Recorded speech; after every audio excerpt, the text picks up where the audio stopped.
प्यारे बच्चों, आज की इस वीडियो में हम करेंगे व्याकरण पाठ 19 काल। तो बच्चे, काल का अर्थ होता है समय, अर्थात जिस क्रिया से हमें समय का पता चले उसे काल कहते हैं। आइए 3 वाक्य देखिए। बच्चे योग कर रहे हैं, बच्चों ने योग किया, बच्चे योग करेंगे।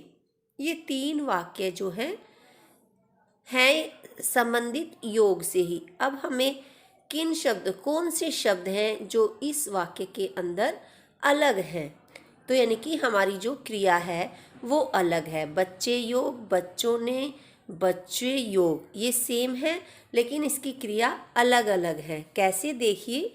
आपने देखा पहले वाक्य में कर रहे हैं से हमें क्या पता चल रहा है कि योग करने का काम इस समय हो रहा है। अब दूसरे वाक्य में किया से पता चलता है कि योग करने का काम पहले हो चुका है। अब करेंगे से पता चलता है कि योग करने का काम बाद में होगा। तो इन तीनों वाक्यों से हमें क्या पता चल रहा है? कर रहे समय का, और बीते हुए समय का, और आने वाले समय का। तो बेटा, काल की हम परिभाषा कैसे दे सकते हैं कि क्रिया के जिस रूप से उसके होने या करने के समय का पता चले उसे काल कहते हैं। क्योंकि 3 वाक्य हैं और तीनों से तीनों कालों का हमें पता चलता है, समय का पता चलता है। आगे देखिए, अब हम करेंगे काल के भेद। काल के उसकी परिभाषा के आधार पर हम काल के कितने भेद कर सकते हैं? काल के 3 भेद माने गए हैं। पहला भूतकाल, दूसरा वर्तमान काल, तीसरा भविष्यत काल। अब इन कालों के भी भेद होते हैं जिन्हें आप इस तालिका द्वारा समझने का प्रयास करें। सबसे पहला हमारा है भूतकाल। भूतकाल के कितने भेद होते हैं? 6 भेद माने गए हैं। पहला सामान्य भूत, दूसरा आसन्न भूत, तीसरा पूर्ण भूत, चौथा अपूर्ण भूत, पांचवा संदिग्ध भूत, और छठा हेतु मंद भूत। आगे वर्तमान काल। वर्तमान काल के 3 भेद माने गए हैं: सामान्य वर्तमान, अपूर्ण वर्तमान और संदिग्ध वर्तमान। भविष्यत काल के 2 भेद माने गए हैं: सामान्य भविष्यत और संभाव्य भविष्यत। आइए अब हम वाक्य में काल की पहचान करने का आसान तरीका कौन सा है, इस बारे में जानेंगे कि वाक्य में कैसे हम पहचान कर सकते हैं कि कौन सा वाक्य वर्तमान काल है और कौन सा भूतकाल और कौन सा भविष्यत काल।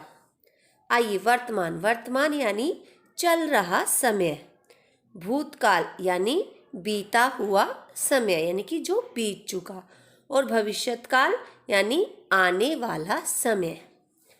तो बेटा, वर्तमान काल की पहचान क्या है कि जिस वाक्य के अंत में हम सबसे पहले कर रहे हैं वर्तमान काल, भूतकाल और भविष्यत काल का पहला भेद।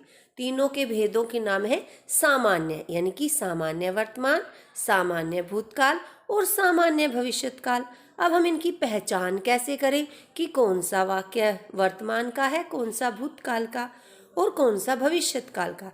तो इसकी पहचान करने का आसान तरीका है। पहले देखते हैं वर्तमान काल का। सामान्य वर्तमान काल के वाक्यों में अंत में ता है, ते है, ती है, जहां पर आपको दिखाई दे वो सामान्य वर्तमान काल होता है। जैसे उदाहरण देखिए, मोहन पढ़ता है, तो अंत में क्रिया क्या है? ता है। मोहन और रोहन पढ़ते हैं, वहाँ पर क्या है? ते है। खुशी पढ़ती है, अंत में क्या है? ती है। तो जिस वाक्य के अंत में बेटा ता है, ते है, ती है आता है, वो सामान्य वर्तमान काल होता है। अब दूसरे में देखिए भूतकाल। भूतकाल की, सामान्य भूतकाल की क्या पहचान होगी? जिस वाक्य के अंत में था, थे, थी, आ, ए, ई, या, ये वाक्य में आ जाएं तो वो सामान्य भूतकाल होता है। उदाहरण देखिए, सूरज डूब गया, तो गया के अंत में क्या है? या। माली ने पौधों में पानी डाला था, तो अंत में क्या है? आ भी है और था भी है। हम इसको इतना भी बोल सकते थे, माली ने पौधों में पानी डाला, तो डाला से अंत में क्या आ गया? आ, और था लगाने से क्या आ गया? था। तीसरा वाक्य देखिए, मोहिनी आई, तो वाक्य के अंत में क्या है? ई। माली ने फूल तोड़े, तो तोड़े में क्या आ गई? ए आ गई। तो इसमें ए और ई की मात्रा में अगर मात्रा भी आ जाती है तो भी वो भूतकाल में ही जाएंगे। मीनू ने पत्र लिखा, तो वाक्य में अंत में क्या है? आ, तो ये होती है बेटा सामान्य भूतकाल की पहचान। क्या होती है? था, थे, थी। आ, ए, ई, या, ये, ई, जहाँ पर ये वाक्य के अंत में आ जाए तो वो सामान्य भूतकाल का वाक्य होगा। तीसरा भविष्यत काल। भविष्यत काल यानी आने वाला समय। इसकी सामान्य पहचान क्या है? वाक्य के अंत में गा, गे, गी मिलेंगे। जैसे उदाहरण में देखिए, मैं खाना खाऊंगा, तो अंत में क्रिया शब्द में क्या है? अंत में गा। हम इंग्लैंड जाएंगे, अंत में क्या है? गे। वह इंग्लैंड जाएगी, वाक्य के अंत में क्या है? ई। तो इस प्रकार जिस वाक्य के अंत में गा, गे और गी आ जाए तो वो सामान्य भविष्यत काल का वाक्य होता है। तो सामान्य, वर्तमान, भूतकाल, भविष्यत काल की पहचान हो गई। अब हम पढ़ेंगे काल का दूसरा भेद। दूसरा भेद होता है तीनों में अपूर्ण। अपूर्ण वर्तमान काल, अपूर्ण भूतकाल और अपूर्ण भविष्यत काल नहीं होता। भविष्यत काल दो ही होते हैं। दूसरा भेद है उसका संभाव्य भविष्य। तो संभाव्य भविष्य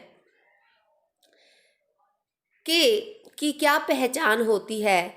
कि जिस वाक्य के शुरू में ही शायद शब्द, हो सकता या संभवतः शब्दों का प्रयोग हुआ हो तो वो संभाव्य भविष्यत कहलाती हैं।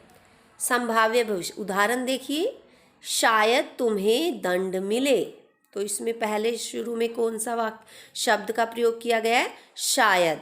दूसरे वाक्य में देखिए, हो सकता है धूप निकल जाए, तो इस वाक्य में कौन से शब्द का प्रयोग हुआ है? हो सकता।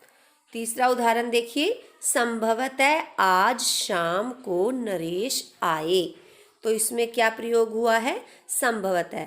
तो जहाँ पर जिस वाक्य में शुरू में ही शायद, संभवतः और हो सकता है का प्रयोग हुआ हो, वहाँ पर कौन सा काल होता है? संभाव्य भविष्यत काल का प्रयोग होता है।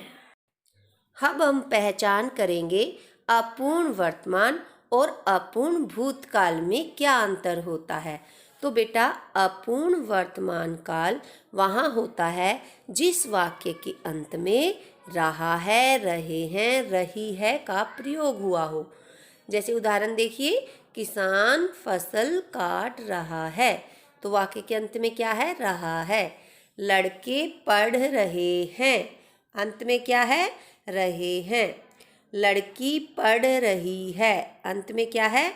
रही है। तो जिस वाक्य के अंत में रहा है, रहे हैं, रही है का प्रयोग हुआ हो, वह वाक्य अपूर्ण वर्तमान काल का होता है। अब देखिए अपूर्ण भूतकाल।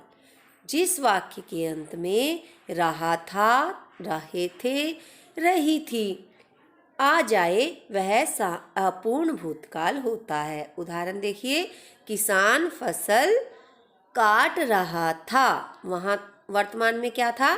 काट रहा है। और अब भूतकाल में क्या हो गया? काट रहा था। लड़के पढ़ रहे थे, अंत में क्या है? रहे थे।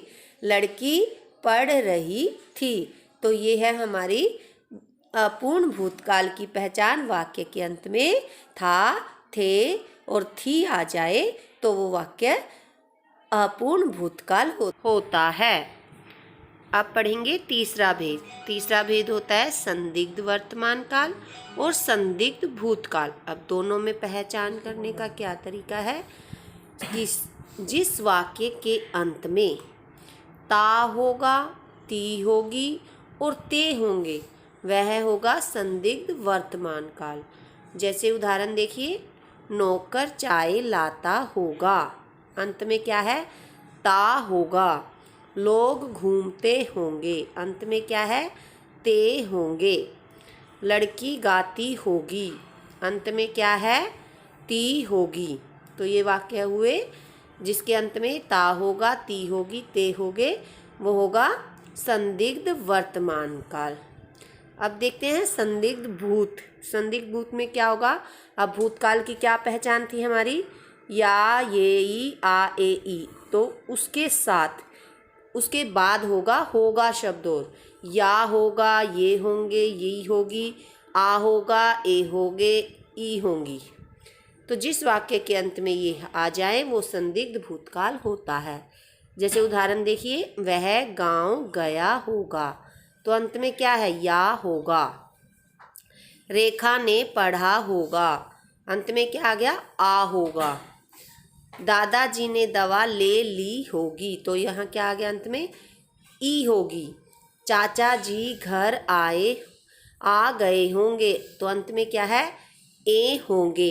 इसलिए जिस वाक्य के अंत में आ होगा, ए होगे, ई होगी, या होगा, या ये होंगे, या ई होगी, वह संदिग्ध भूतकाल होगा। संदिग्ध का मतलब होता है संदेह होता है। आइए अब चौथा भेद करते हैं हम, क्योंकि वर्तमान काल के 3 ही भेद होते हैं। अब हम भूतकाल के 6 भेदों के बारे में पढ़ेंगे कि बाकी 3 भेद कौन से हैं।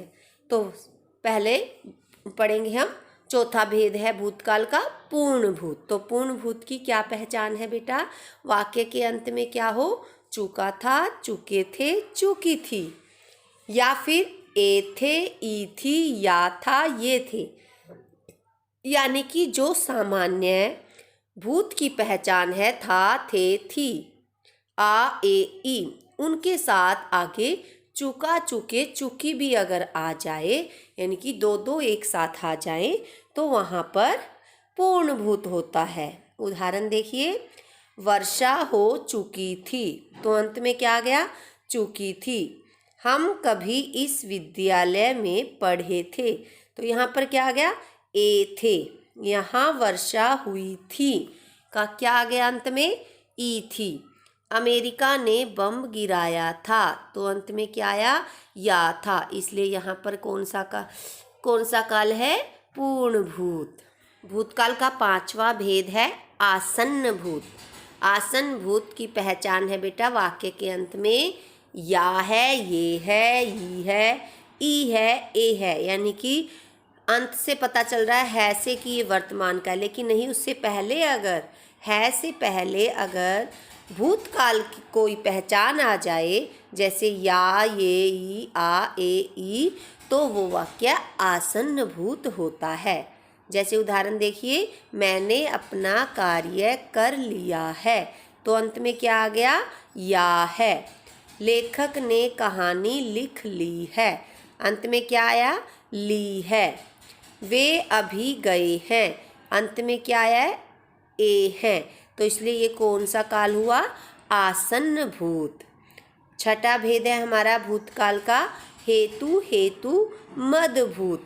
तो इसकी पहचान है बेटा, यदि किसी वाक्य की शुरुआत में यदि शब्द का प्रयोग हुआ हो तो वो वाक्य हेतु मद होता है। जैसे यदि वर्षा होती तो फसल अच्छी होती, यदि मैं गांव गया होता तो आज मैं सभी को पहचान लेता। तो ये थे बेटा इनकी पहचान। अब हम पढ़ेंगे इनका संक्षिप्त वर्णन। तो सबसे पहले है भूतकाल, यानी कि क्रिया के जिस रूप से बीते हुए समय में होने का बोध हो वह भूतकाल कहलाता है। जैसे दादाजी सुबह की सैर करने गए थे। माली ने बगीचे में पानी डाला था। तो भूतकाल के कितने भेद हैं बेटा? मैंने पीछे भी बताया आपको, 6 भेद होते हैं। सामान्य भूत, आसन्न भूत, पूर्ण भूत, अपूर्ण भूत, संदिग्ध भूत, हेतु मद भूत। तो बेटा सामान्य भूत करेंगे हम सबसे पहले। सामान्य भूत क्या होता है? क्रिया के जिस रूप से किसी कार्य के सामान्य रूप से बीते हुए समय में पूरा होने का बोध होता है, उसे सामान्य भूत कहते हैं। जैसे मोहिनी आई, माली ने फूल तोड़े। आसन भूत, आसन भूत मैंने पहले भी आपको बताया पहचान क्या है आसन भूत की, जिसके अंत में लिया है, ली है, चुका है, चुके हैं, चुकी है। तो क्रिया के जिस रूप से भूतकाल में शुरू हुए कार्य के अभी अभी समाप्त होने का बोध हो, यानी कि वो कार्य भूतकाल में शुरू हुआ था लेकिन अब उसकी समाप्ति कब हुई है? अभी अभी हुई है, तो वो होता है आसन्न भूत। जैसे नीरजा ने गृह कार्य कर लिया है, यानी कि वो कार्य करने पहले बैठी थी और उसका कार्य अभी पूर्ण हुआ है। लेखक ने कहानी लिख लिया, यानी कि पहले शुरू की थी लिखनी और अब उसकी काम पूरा हो चुका है, यानी कि बीते हुए समय में शुरू किया था और अभी अभी उसके समाप्त होने का पता चलता है। पूर्ण, पूर्ण नाम से ही बेटा पता चल रहा है कि जो वाक्य पूरा हो चुका है, यानी कि भूतकाल की क्रिया के पूर्ण रूप से समाप्त हो चुकने का बोध जहाँ पर हो वहाँ पूर्ण भूत होता है। जैसे वह पत्र लिख चुका था, यानी कि वो काम कर चुका था। वाक्य के अंत की क्या पहचान बताइए? चुका था, चुके थे। तो वर्षा हो चुकी थी, तो इसमें क्या पता? तो वर्षा हो चुकी थी में क्या पता चल रहा है कि वर्षा हो चुकी, यानी कि काम समाप्त हो चुका। चौथा है हमारा अपूर्ण भूत। अपूर्ण यानी कि अभी पूर्ण नहीं हुआ है, खत्म नहीं हुआ है कार्य, यानी कि क्रिया के जिस रूप से भूतकाल की क्रिया के अभी खत्म न होने का बोध हो, यानी कि पहले शुरू हुई थी और अभी तक चल ही रही है, वो खत्म नहीं हुई है, उसे अपूर्ण भूत कहते हैं। जैसे किसान फसल काट रहा था, यानी कि वो अभी भी काट रहा था, अभी उसका कार्य समाप्त नहीं हुआ। लड़का अपना पाठ याद कर रहा था, कि जब मैं उससे मिला तो वो पाठ याद कर रहा था, उसको याद नहीं हुआ था। तो यानी कि जिस रूप से हमें भूतकाल की क्रिया के समाप्त होने का ना पता चले कि अभी समाप्त नहीं हुई है, तो वो होता है अपूर्ण भूत। पांचवा भेद है बेटा हमारा संदिग्ध भूत। संदिग्ध यानी संदेह हो जिसमें, यानी कि वो कार्य हुआ है या नहीं हुआ है, क्रिया के जिस रूप से उसके भूतकाल में करने या होने में संदेह पाया जाए, शक हो, जिस कार्य में हमें डाउट होता है, उसे संदिग्ध भूत कहते हैं। जैसे दादाजी ने दवा ले ली होगी, यानी कि इस बारे में हमें नहीं खबर कि दादाजी ने दवा ली है या नहीं ली है, तो इस बारे में हमें पूरी तरह से पता नहीं है। वह गांव पहुंच गया होगा, यानी कि हमें इस बारे में नहीं पता कि वो गांव पहुंचा है या नहीं पहुंचा है, तो इस बारे में हमें इस क्रिया के में संदेह है। जहाँ पर संदेह पाया जाए वहाँ पर संदिग्ध भूत होता है। हम पढ़ेंगे भूतकाल का छठा भेद। छठा भेद का नाम है हेतु मद भूत, जिसका अर्थ है कि जिस क्रिया के होने या करने में कोई शर्त रही हो, यानी कि किसी शर्त पर वो कार्य हो, उसे हेतु मद भूत कहते हैं। उदाहरण देखिए, यदि वह आता तो मैं जाता, यदि वह बोलता तो मैं उसे बहुत कुछ सुनाता। तो जिस वाक्य के शुरू में यदि शब्द का प्रयोग हुआ हो वो कौन सा कहलाता है? हेतु मद भूत। अब हम करेंगे भविष्यत काल। क्रिया के जिस रूप से पता चले कि क्रिया भविष्य में होगी, यानी आने वाले समय में होगी, उसे भविष्यत काल कहते हैं। भविष्यत काल के 2 भेद होते हैं, सामान्य भविष्यत काल, संभाव्य भविष्यत काल। सामान्य भविष्यत काल, क्रिया के जिस रूप द्वारा भविष्यत काल में सामान्य रूप से कार्य का होना पाया जाए उसे सामान्य भविष्यत काल कहते हैं। जैसे मैं पढ़ूंगा, कल हम संत कबीर के दोहे पढ़ेंगे। तो अंत में क्या है, गा और गे, तो ये है सामान्य भविष्यत काल। दूसरा क्या है, संभाव्य भविष्यत काल। इसकी पहचान मैंने आपको क्या बताई कि जिस वाक्य के शुरू में संभवतः, शायद या हो सकता है शब्दों का प्रयोग हुआ हो। संभाव्य यानी कि संभावना, यानी कि जिस क्रिया के द्वारा भविष्यत काल में कार्य के होने की संभावना पाई जाए या संदेह हो उसे संभाव्य भविष्यत काल कहते हैं। जैसे संभवतः आज शाम को राजेश आए, शायद तुम्हें इनाम मिले।